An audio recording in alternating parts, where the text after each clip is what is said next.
thought I would speak to you this week about the 4 music books that I played cover to cover as I grew up. I love these books, I still love them, and I thought you'd just like to find out what they were.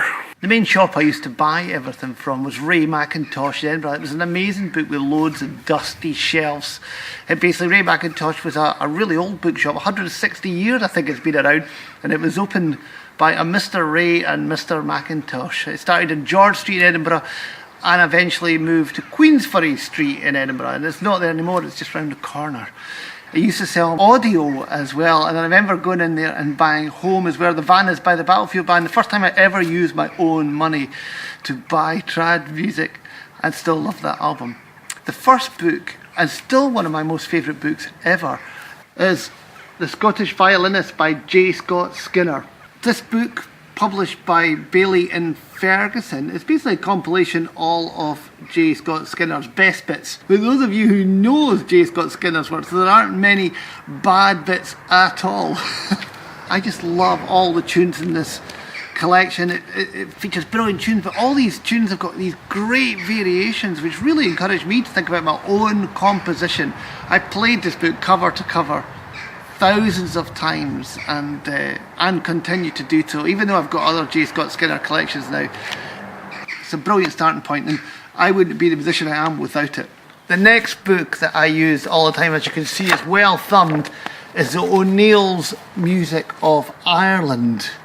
This is another massive book collected by a guy called Francis O'Neill, originally from Cork and then moved to Chicago. He was the chief of police in Chicago, I think, and it's full of lots of tunes.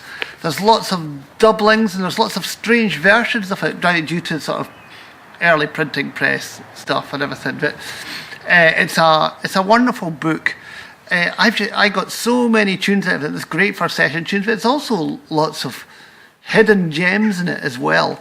I thoroughly recommend this.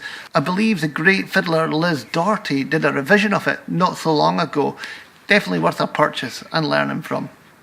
Next up is the Scots Guards book, Volume 2. I say Volume 2 because, funnily enough, I've never owned Volume 1.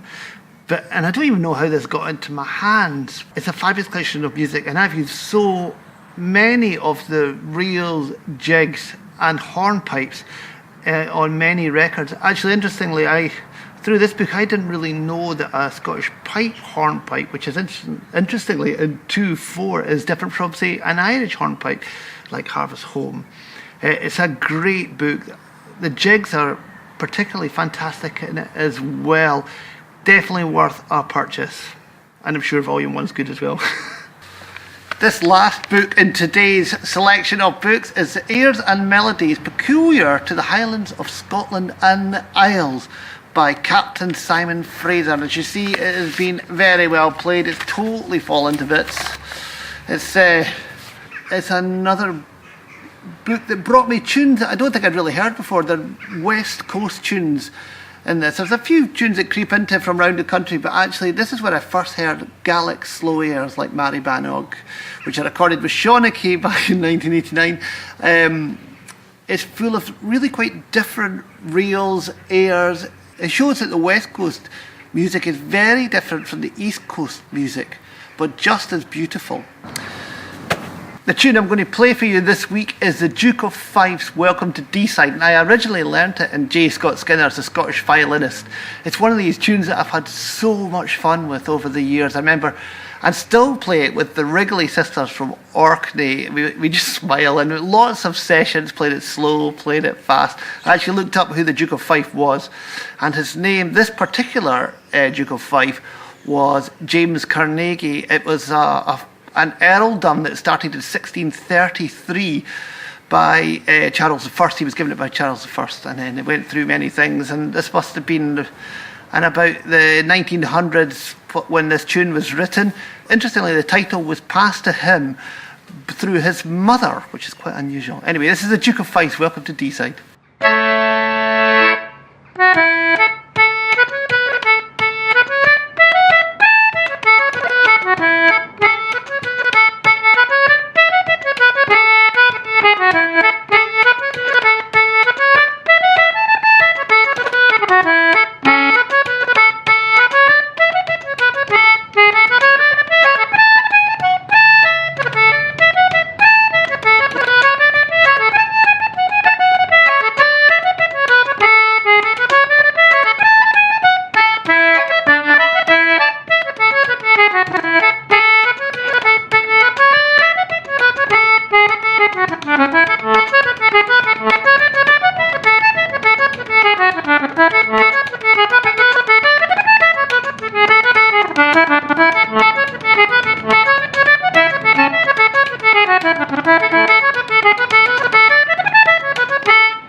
Fantastic tunes, I'm sure you'll agree. Well, check out these books, they're really great. They're still available. I'll put links to them below on my website and on YouTube. And good luck. Any questions, get in touch. Oh yes, mind and like my Facebook page or subscribe to my YouTube channel. It'd be much appreciated. See you later.